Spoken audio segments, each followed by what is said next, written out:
Oke, selamat malam, eee, adik-adik. Di malam hari ini saya akan memberikan perkuliahan mengenai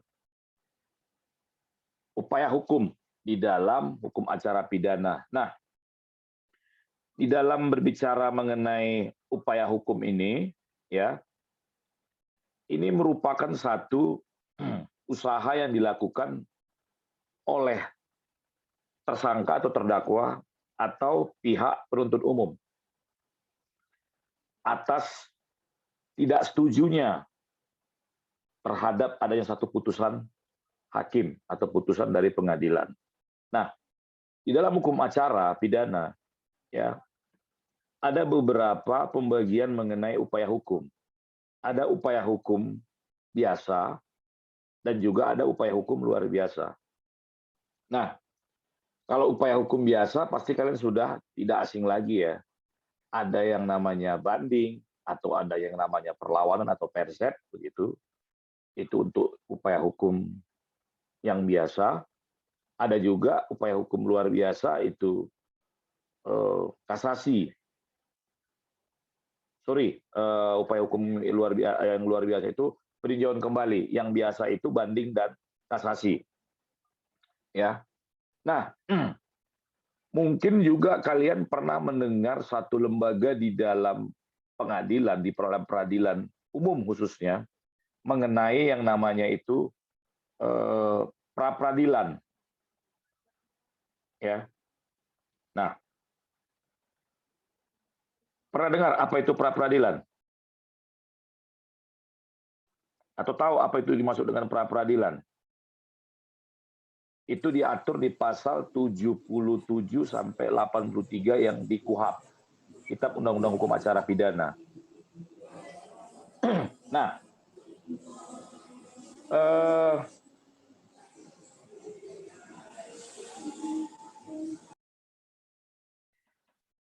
pra peradilan ini adalah satu lembaga yang ada di hukum acara kita, khususnya hukum acara pidana, yang saat ini dulunya ada, kalau saya tidak salah, ada 6 objek perihal mengenai pra peradilan. Ya. Namun setelah adanya pasca putusan Mahkamah Konstitusi, maka bertambah objek dari pra peradilan itu, yaitu penetapan tersangka. Ya.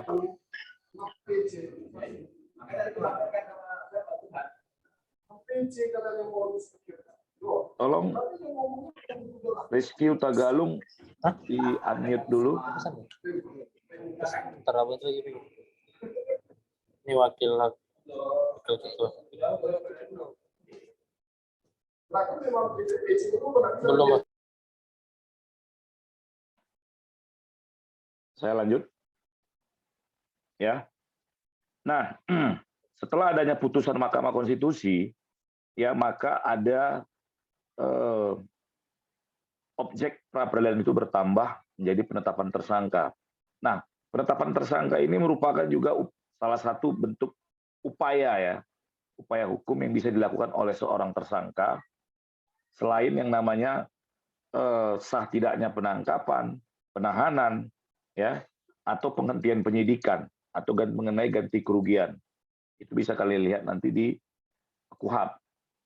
Nah, ini yang perlu adik-adik ketahui mengenai upaya hukum yang ada di sistem hukum kita, khususnya di hukum acara pidana kita begitu.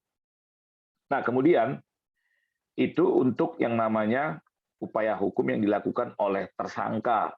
Misalnya dia tidak, menurutnya penetapan tersangkanya ini masih terkesan dipaksakan atau prematur. Silakan ajukan ke pengadilan untuk menguji terhadap sah tidaknya penetapan tersangka. Nah, di dalam penetapan tersangka ini, hakimnya itu tunggal ya. Dia tidak majelis. Berbeda dia masuk kepada pemeriksaan pada di peradilan umum nanti misalnya kepada pokok perkara. Itu dia bersifat, hakimnya bersifat majelis, minimal 3, 5, 7, 9 begitu. Dia harus ganjil, tidak boleh genap. Nah, kenapa ganjil? Sebab nanti di dalam yang namanya mengambil keputusan tersebut, ya, apakah nanti terjadi yang namanya perbedaan pendapat dari majelis hakim yang memimpin pemeriksaan dari suatu perkara tersebut, maka tidak terjadi yang namanya itu misalnya 4, ya, itu kan nggak terjadi yang namanya itu 2 lawan 2, berarti kan nggak ada nanti yang ada satu keputusan, ya. Berarti dia harus ganjil atau bersifat majelisnya ganjil begitu. Kalau 3, misalnya 1 tidak setuju, 2 setuju, berarti dari hasil musyawarahnya ini keputusannya 2 lah yang dimenangkan begitu. Ya mungkin hakim ketua itu dia menjatuhkan putusan hukum bersalah terhadap terdakwa, sedangkan 2 lagi menyatakan tidak bersalah. Maka putusan hukumnya terhadap terdakwa ini dia menyatakan tidak bersalah. Maka terjadi yang namanya kalau kalian dengar di dalam praktek itu yang namanya dissenting opinion, DO istilahnya. Ya. Ini yang perlu kalian ketahui. Nah, itu untuk yang namanya di dalam konteks pemeriksaan pada tingkat di pengadilan pertama atau di peradilan umum atau di pengadilan negeri begitu. Tadi kan pertama sah tidaknya penetapan tersangka misalnya itu pada tataran masih di tingkat penyidikan, ya masih di tingkat penyidikan begitu. Berarti apakah penyidikan dilakukan oleh penyidik kepolisian, apakah kejaksaan atau KPK. Jadi misalnya ada satu tindak pidana korupsi yang dilakukan penyidikannya oleh KPK. Nah, KPK menetapkan seseorang menjadi tersangka. Nah, tersangka ini secara hukum ada hak yang diperbolehkan untuk menguji terhadap yang namanya itu penetapan tersangka dia. Itulah melalui lembaga pra peradilan. Itu yang saya katakan tadi gitu. Nah, kemudian perihal yang namanya apabila tidak melakukan maka sampailah kepada pemeriksaan pada pokok perkara, maka diuji yang di sini untuk menentukan kepada yang namanya ada tidaknya kesalahan yang dilakukan yang seorang terdakwa. Nah, kalau tadi di tingkat pra peradilan pada masalah yang namanya administratif ataupun berbicara kepada formalitas yuridis penetapan seseorang tersangka. Misalnya si Ardin Gea melakukan yang namanya itu uji ke pengadilan negeri untuk sah tidaknya penetapan tersangka. Nah, di dalam permohonannya nyatanya putusan akhirnya itu dinyatakan penetapan tersangka itu tidak sah. Ya, alias dikabulkan begitu. Nah, bagaimana status hukum dari seorang tersangka tersebut? Apakah dengan adanya putusan pra peradilan ini perkara pokoknya itu hilang atau tidak? Tidak. Sebab hanya perihal yuridis formil.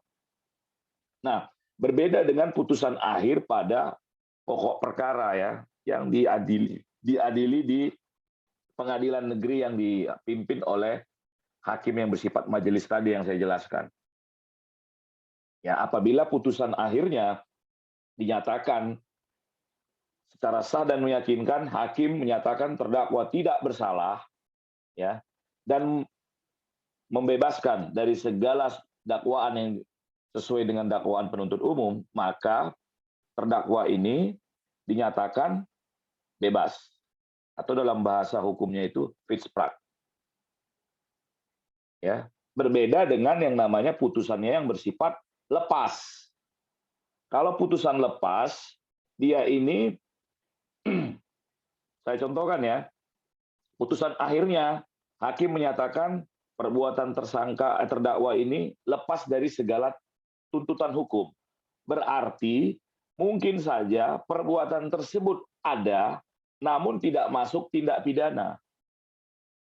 Misalnya kasus hutang piutang yang dalam tanda kutip dikriminalisasi sampailah kepada yang namanya ke pengadilan.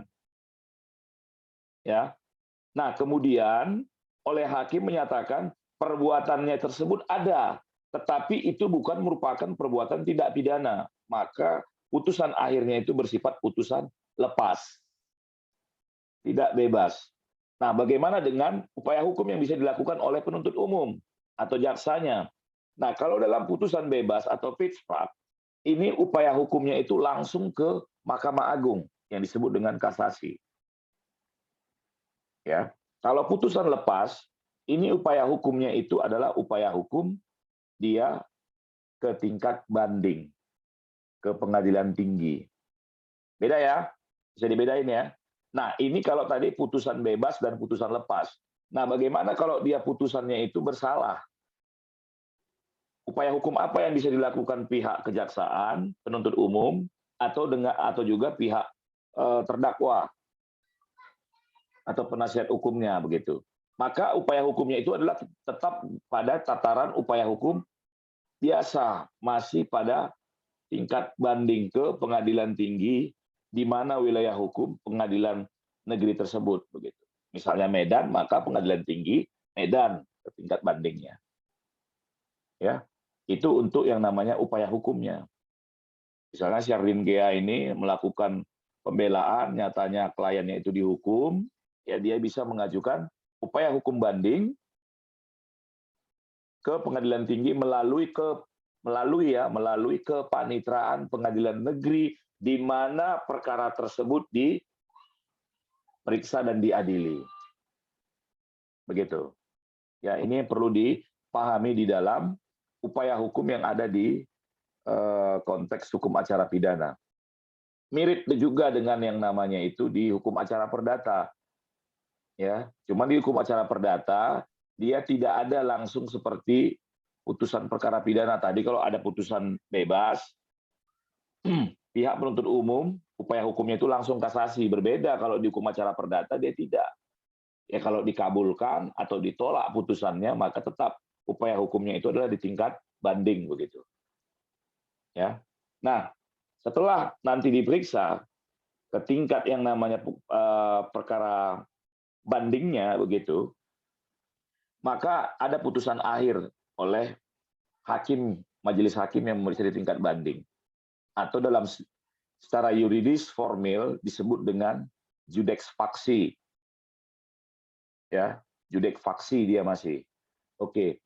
Oleh majelis hakim atau judex faksi yang memutus perkara tersebut, apabila dia nanti menguatkan putusan pengadilan negeri, ya, misalnya pengadilan negeri itu menghukum, maka terdakwa bisa mengajukan upaya hukum ke tingkat yang lebih tinggi, yaitu ke tingkat kasasi, ke Mahkamah Agung. Caranya bagaimana, Pak? Tetap melalui kepanitraan pengadilan negeri di mana pertama kali perkara tersebut diperiksa, begitu. Ya, nanti ini kalau kalian nanti beracara, ya, atau nanti jadi lawyer, atau jadi jaksa, atau jadi hakim, kalian pasti akan dihadapkan seperti ini, begitu. Namun yang namanya berbicara konteks fakultas hukum, dari awal harus mengetahui ini loh alur yang namanya itu upaya hukum yang ada di sistem peradilan di Indonesia ini. Ya. Nah, kalau di tingkat kasasi, ini majelis hakim yang memeriksanya ini disebut dengan judex iuris. Berbeda ya, kalau dari tingkat banding dia judex faksi, kalau di Mahkamah Agung dia judex iuris. Nah, adapun syarat dilakukannya kasasi oleh terdakwa atau pihak penuntut umum ini adalah berbicara kepada penerapan hukum. Ya, tidak berbicara kepada pembuktian. Berbeda ya. Jadi pada saat dilakukan pemeriksaan awal di pengadilan negeri, misalnya di pengadilan negeri Medan begitu. Nah, hakim dalam memberikan putusan, ya, dia terikat kepada yang namanya hukum acara. Apa itu? Minimal 2 alat bukti ditambah dengan keyakinan hakim. Ya harus ada 2 alat bukti. Sebab sistem pembuktian dalam hukum acara kita ini adalah sistem pembuktian yang bersifat negatif. Ya. Nah, ini yang perlu kalian ketahui. Nah, berbicara alat bukti itu kayaknya kalian pasti tahu ya, alat bukti yang ada di hukum acara pidana itu: 1, saksi; 2, bukti surat; 3, ahli; 4, petunjuk; 5, keterangan terdakwa. Jadi dalam hukum acara pidana, ya, yang pertama kali itu diperlukan itu adanya keterangan saksi. Itu yang menjadi pertama. Yang kedua, bukti surat. Yang ketiga, ahli. Ya. Yang keempat itu petunjuk. Yang kelima itu adalah keterangan terdakwa. Ya. Saksi ini adalah, yang dikategorikan saksi adalah orang yang melihat, orang yang mendengar, dan merasakan suatu peristiwa. Ya, bukan saksi yang diada-adakan, atau saksi yang diajari, atau saksi yang katanya nina tu nina, katanya-katanya. Jadi saksi ini adalah saksi yang mempunyai kualitas, bukan kuantitas. Beda ya. Di dalam hukum acara pidana kita, ini yang dibutuhkan adalah saksi yang mempunyai kualitas, bukan yang kuantitas. Berkualitas adalah dia bisa menjelaskan terhadap satu peristiwa yang dialami, dilihat, dan dirasakannya, begitu. Itu yang perlu kalian ketahui, ya. Berbeda di dalam konteks hukum acara perdata. Kalau dalam hukum acara perdata yang diutamakan adalah bukti suratnya. Ya, kalau di hukum acara pidana kita berbicara kepada ada nggak saksinya yang melihat. Makanya kan kalau kebuat pengaduan, saksinya siapa, begitu. Begitu, itu yang dicari. Sama kalau dengan yang namanya kasus Brigadir J ya, yang saat ini lagi gonjang-ganjing di dunia penegakan hukum kita.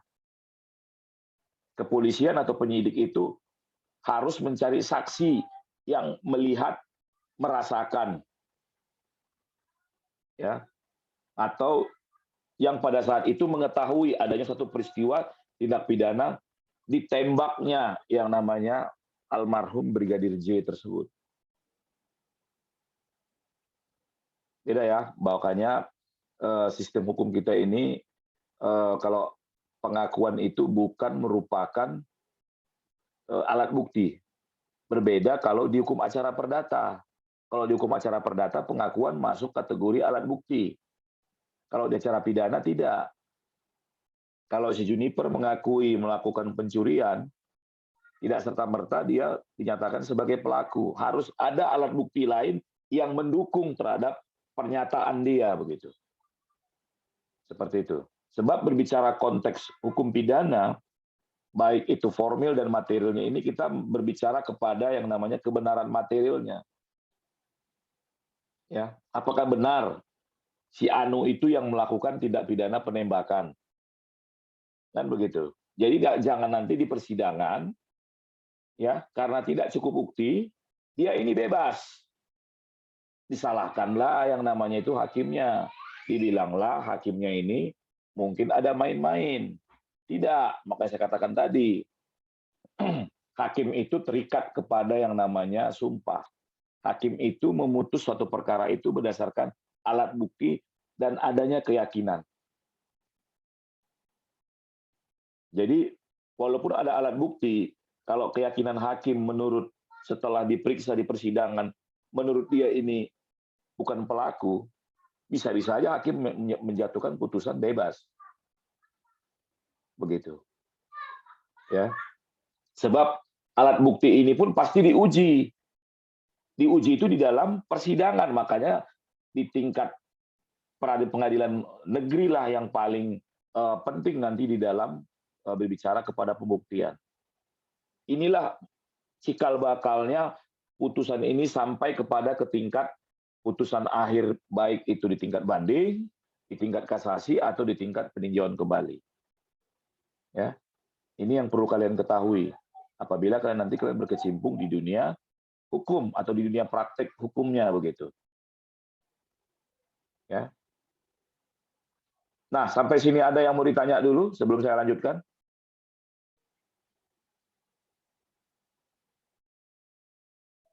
Lamtiur, ada yang mau ditanya, Dek?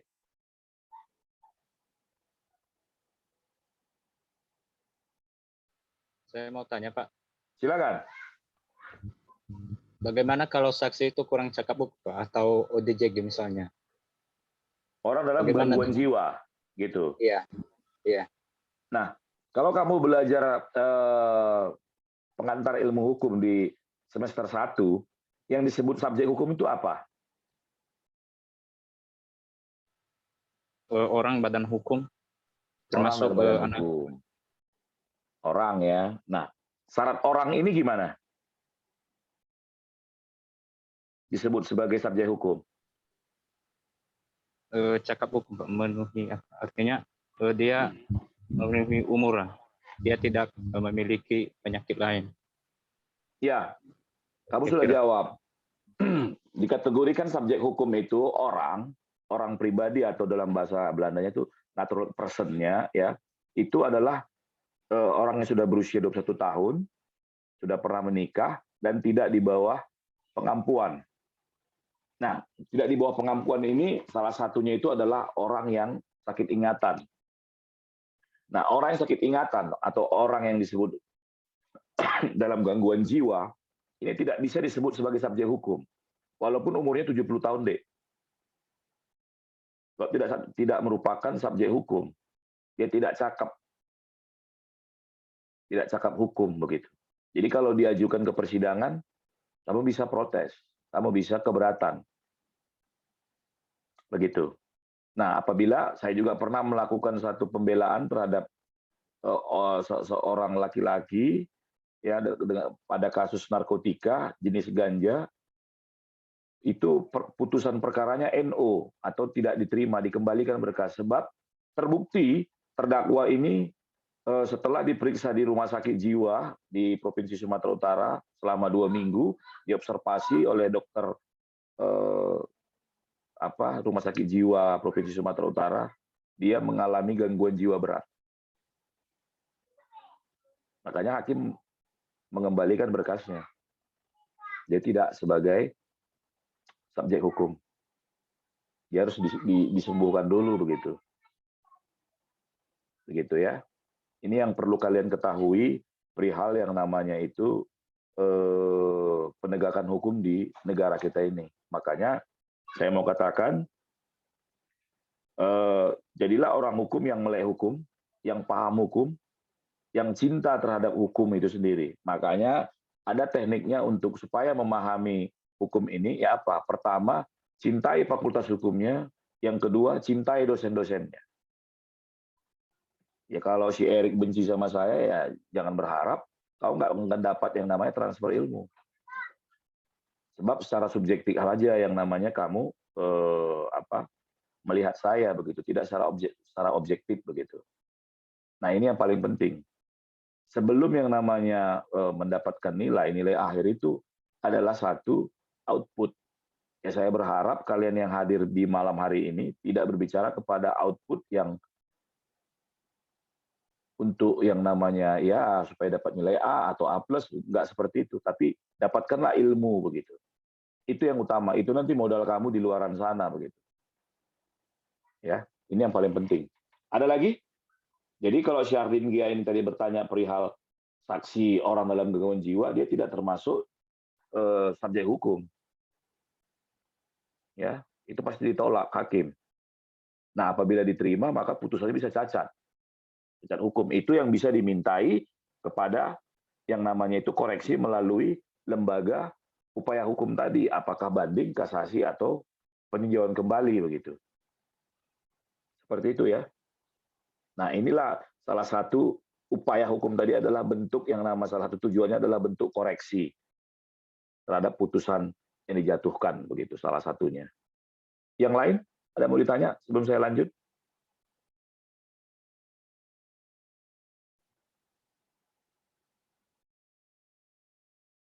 Ya, saya lanjut ya.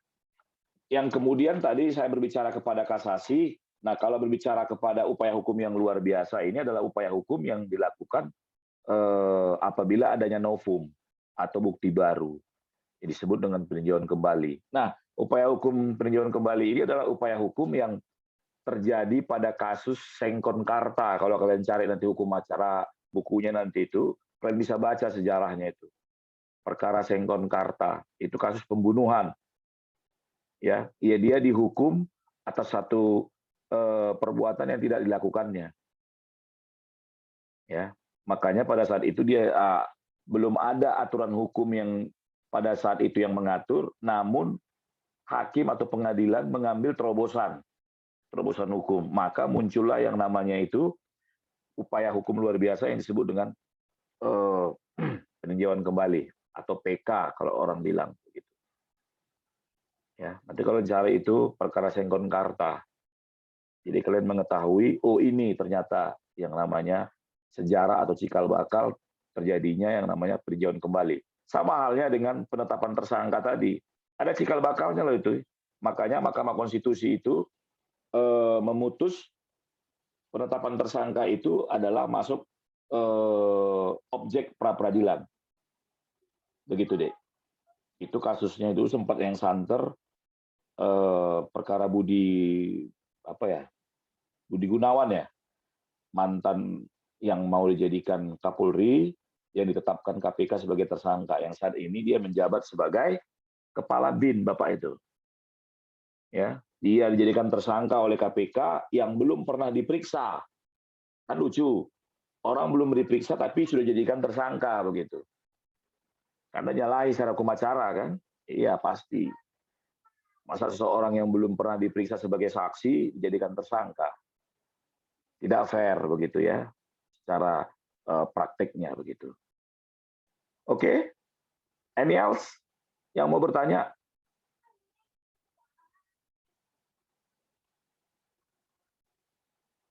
Silakan, Merin.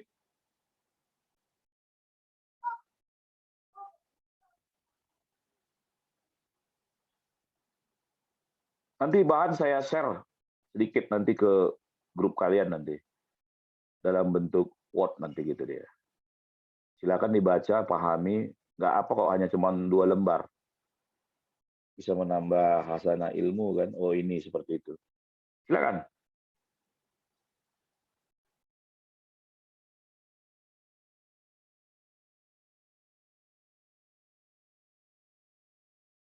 Atau ada apa mau didiskusikan mengenai case yang saat ini masalah Brigadir J?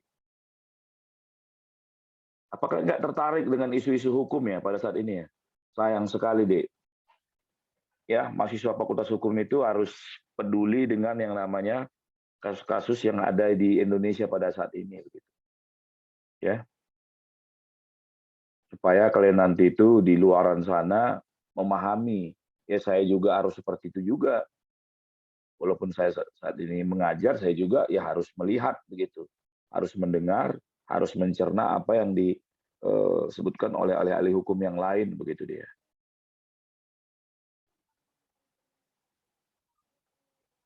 Kalvin, ada mau ditanya? Pas?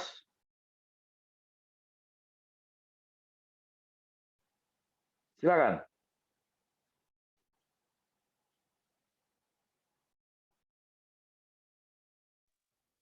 Pak, saya mau bertanya, Pak. Ya, silakan Erik. Kan katanya banyak jenderal yang terlibat kan. Ada yang nggak melarang membuka peti matinya, ada yang kayak mengintimidasi keluarganya. Itu bisa jadi termasuk kayak tersangka nggak Pak dalam pembunuhan itu Pak? Karena kan dia membantu kan gitu. Oke, jadi seperti pernyataan dari pihak penyidik ya Bareskrim, jadi ada dibuat klasifikasi terhadap dalam perkara tersebut. Ada klasifikasi tindak pidana pembunuhan berencana, itu kalau nggak salah itu ada 6 orang ya tersangkanya. Ada klasifikasi tindak pidana menghalang-halangi penyidikan. Ya, itu yang kamu bilang tadi itu ada 2 jenderal yang saat ini ditempatkan pada tempat khusus. Ya, beserta dengan yang namanya baik itu perwira tingkat menengah sampai kepada tingkat bintara begitu. Ada juga yang pelanggaran kode etik. Ya, jadi ada 3 klasifikasi yang dibuat di dalam satu perkara almarhum Brigadir J ini ada yang masuk klasifikasi pelaku tindak pidana pembunuhan berencana, ada pelaku yang namanya menghalang-halangi penyidikan seperti yang kamu katakan tadi, ya tidak boleh dibuka, terus CCTV-nya diambil kan begitu. Nah, ada juga yang berbicara kepada kode etik, pelanggaran kode etik kepolisian begitu. Jadi nanti kita lihat ke depan, kita kawal perkara ini sampai pada putusan akhir. Ya berharap bahwasanya dari perkara ini ada refleksi untuk penegakan hukum khususnya di tingkat kepolisian. Ya. Ada lagi?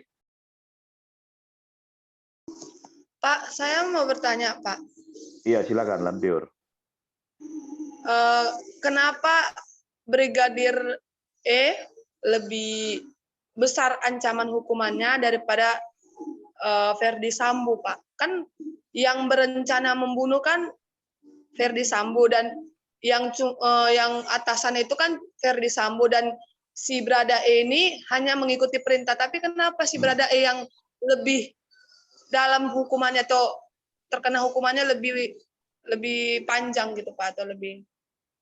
Oke, perihal penjatuhan sanksi pidana atau hukuman belum pada saat ini ya. Pada saat ini masih penyidik itu menentukan bahwasanya perkara tindak pidana ini adalah tindak pidana pembunuhan berencana. 340, 338, subsidiar, pasal 55, 56. Ya. Jadi berbicara kepada konteks pasal 55, 56 ini nanti kalau kamu baca di KUHP, ini berbicara apakah dia aktor intelektualnya, apa dia yang menyuruh melakukan, atau dia ini hanya ikut-ikutan. Jadi ada 4 di situ pembagian. Ada dia locker, ada media player, kan begitu. Jadi ada pembagian 4 di situ. Kalau kalian baca di pasal 55, 56. Jadi perkara pokoknya itu adalah pembunuhan berencana. Tetapi kepada yang namanya pelaku atau bagaimana orang-orang yang melakukan di dalam tersebut, itu pembagian kepada pasal 55, 56 begitu. Ya, jadi kepada saat ini hukuman belum dijatuhkan. Nanti penjatuhan hukuman itu di tingkat pengadilan ya. Pada saat ini penyidik masih menentukan sikap bahwasanya 6 orang dijadikan tersangka, termasuk yang terakhir ini adalah istrinya si Ferdi Sambo, Ibu PC, Ibu Putri ya. Begitu dia. Ini yang perlu kamu ketahui begitu. Nanti kalau penjatuhan hukumannya itu kepada hakim setelah melihat yang namanya pembuktian dan tuntutan yang dilakukan oleh penuntut umum, jaksa penuntut umum. Apakah nanti tuntutan hukumnya hukuman mati atau hukuman seumur hidup atau hukuman 20 tahun penjara begitu. Itu kita lihat nanti di persidangan. Ya. Seperti itu. Jadi nanti pasti baik penasihat hukum dan pihak penuntut umum ini melihat kepada yang namanya itu pasal 556-nya. Apa motif, apa yang namanya itu peran dari si Baradae atau teman-teman yang lain di pasal 556. Nah, apakah memang karena melakukan perintah atasannya ini masuk kategori tindak pidana atau tidak, itu nanti kita lihat. Begitu. Ya. Oke ya. Ini dulu pertemuan kita di malam hari ini, nanti pertemuan-pertemuan perkuliahan pada akan datang akan kita schedulekan sesuai dengan waktunya. Terima kasih ya yang sudah hadir, yang sudah bergabung di malam hari ini. Ya, saya ucapkan selamat malam, salam sehat, dan saya undur diri ya. Terima kasih ya. Iya, Pak. Iya, Pak. Kok saya izin live out.